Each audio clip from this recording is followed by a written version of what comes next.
കേരളം ഇന്നുണർന്നത് ആ ഭീകരമായ വാർത്ത കേട്ടാണ്. സംസ്ഥാനത്തെ ഒരു പമ്പിലും പെട്രോളില്ല, ഡീസലില്ല. വരാനിരിക്കുന്നത് ചരിത്രത്തിലെ ഏറ്റവും നിശബ്ദമായ 365 ദിവസങ്ങളാണ്. കേരളത്തിന്റെ സാമ്പത്തിക നട്ടെല്ലൊടിയുമോ, അതോ നാം പുതിയൊരു അതിജീവന വഴി കണ്ടെത്തുമോ? ഇന്ധനമില്ലാത്ത കേരളത്തിന്റെ 365 ദിവസത്തെ ആ കഥ ഇവിടെ തുടങ്ങുന്നു. സംസ്ഥാനത്തെ പമ്പുകളിൽ നോ സ്റ്റോക്ക് എന്ന ബോർഡുകൾ ഉയർന്നതോടെ മലയാളി ഞെട്ടിപ്പോയി. ഒരു തുള്ളി ഇന്ധനം പോലും ഇല്ലാത്ത അവസ്ഥ.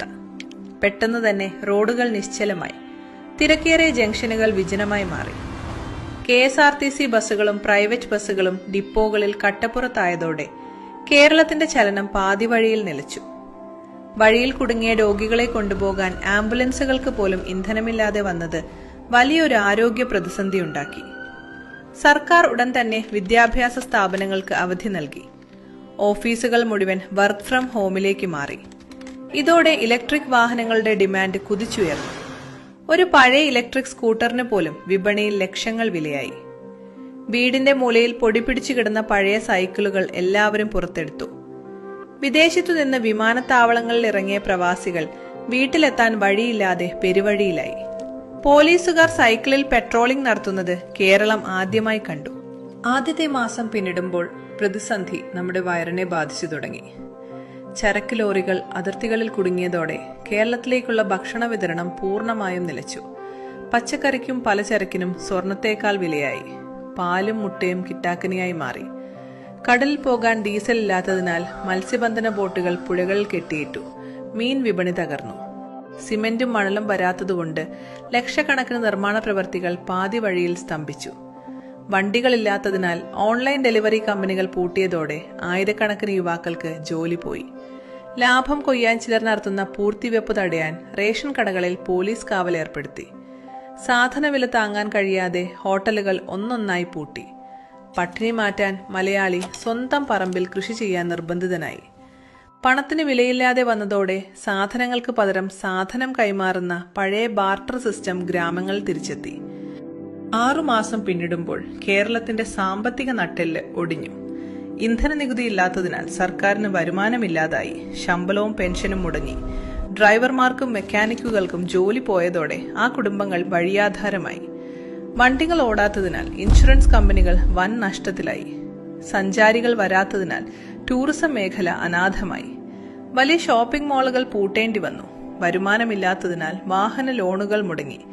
ചിലവ് താങ്ങാൻ വയ്യാതെ ആളുകൾ നഗരങ്ങൾ വിട്ട് ഗ്രാമങ്ങളിലേക്ക് മടങ്ങി. പക്ഷേ ഈ തകർച്ചയ്ക്കിടയിലും പ്രകൃതി ശ്വസിക്കുന്നുണ്ടായിരുന്നു. വായു മലിനീകരണം 90% കുറഞ്ഞു. പുകയില്ലാത്ത, ശബ്ദമില്ലാത്ത നഗരങ്ങൾ പിറന്നു. എല്ലാവരും നടക്കാൻ തുടങ്ങിയതോടെ മലയാളിയുടെ ആരോഗ്യനില മെച്ചപ്പെട്ടു. ഹോസ്പിറ്റലുകളിലെ തിരക്ക് പതുക്കെ കുറഞ്ഞു തുടങ്ങി. 10ാം മാസം കേരളം അതിന്റെ പഴയ പച്ചപ്പിലേക്ക് മടങ്ങി. അന്തരീക്ഷം തെളിഞ്ഞതോടെ കൊച്ചിയിൽ നിന്ന് നോക്കിയാൽ ദൂരെയുള്ള മലനിരകൾ വ്യക്തമായി കാണാൻ കഴിയുന്നു.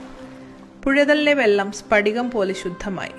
റോഡുകളിൽ വാഹനങ്ങളില്ലാത്തതിനാൽ അപകടങ്ങൾ ചരിത്രത്തിലെ ഏറ്റവും കുറഞ്ഞ നിരക്കിലെത്തി. മനുഷ്യന്റെ ശല്യമില്ലാത്തതുകൊണ്ട് കാട്ടുമൃഗങ്ങൾ റോഡുകളിൽ സ്വൈര്യമായി വിഹരിച്ചു. സൈക്കിൾ പാതകൾ നഗരങ്ങളുടെ പ്രധാന ഭാഗമായി. വൈദ്യുതിക്കായി എല്ലാവരും സോളാർ ഊർജത്തെ ആശ്രയിച്ചു.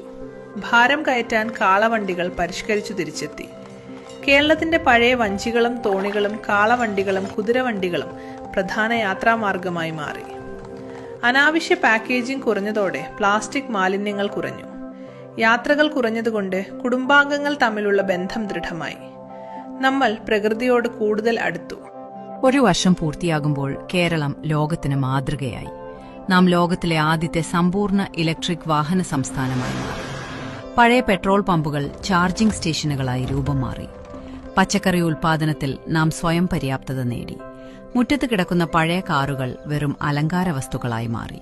ബഹളങ്ങളില്ലാത്ത നിശബ്ദ സംസ്കാരം ജനിച്ചു. സോഷ്യൽ മീഡിയയ്ക്ക് പകരം നേരിട്ടുള്ള കൂട്ടായ്മകൾ സജീവമായി. അനാവശ്യ ചിലവുകളില്ലാതായതോടെ ആളുകളുടെ സമ്പാദ്യം കൂടി. വേഗത കുറഞ്ഞ സമാധാനപരമായ ജീവിതം മലയാളി ശീലിച്ചു. പ്രകൃതിയെ സംരക്ഷിക്കേണ്ടതിന്റെ വില നാം തിരിച്ചറിഞ്ഞു. ഇന്ധനം തിരിച്ചെത്തിയാലും പഴയ വിനാശകരമായ വഴികളിലേക്ക് മലയാളി ഇനി പോകില്ല.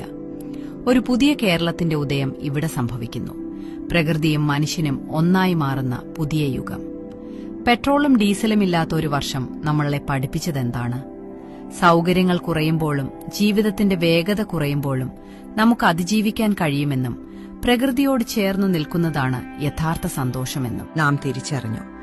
ഈ 365 ദിവസങ്ങൾ വെറുമൊരു പ്രതിസന്ധിയായിരുന്നില്ല, മറിച്ച് വരാനിരിക്കുന്ന ഒരു പുതിയ യുഗത്തിലേക്കുള്ള ചുവടുവെപ്പായിരുന്നു. നാളെ ഇന്ധനം നമ്മുടെ പമ്പുകളിലേക്ക് തിരിച്ചെത്തിയാലും ഈ ഒരു വർഷം നാം ശ്വസിച്ച ശുദ്ധവായുവും നമ്മൾ കണ്ടെത്തിയ ആ നിശബ്ദതയും മലയാളി മറക്കില്ല. നമ്മൾ വിചാരിക്കുന്നതിലും ശക്തമാണ് പ്രകൃതി. ആ പ്രകൃതിയെ കരുതലോടെ ചേർത്തുപിടിക്കാൻ നമുക്ക് സാധിക്കണം. നിങ്ങളുടെ അഭിപ്രായത്തിൽ ഇന്ധനമില്ലാത്ത ഈ ഒരു വർഷം കേരളത്തിന് നൽകുന്നത് ഒരു ശാപമാണോ അതോ വേഷം മാറി വന്ന അനുഗ്രഹമാണോ? നിങ്ങളുടെ ചിന്തകൾ താഴെ കമന്റ് ചെയ്യുക. മനുഷ്യനും പ്രകൃതിയും ഒന്നുചേരുന്ന മറ്റൊരു വിസ്മയ കാഴ്ചയുമായി നമുക്ക് വീണ്ടും കാണാം. അതുവരേക്കും ബൈ.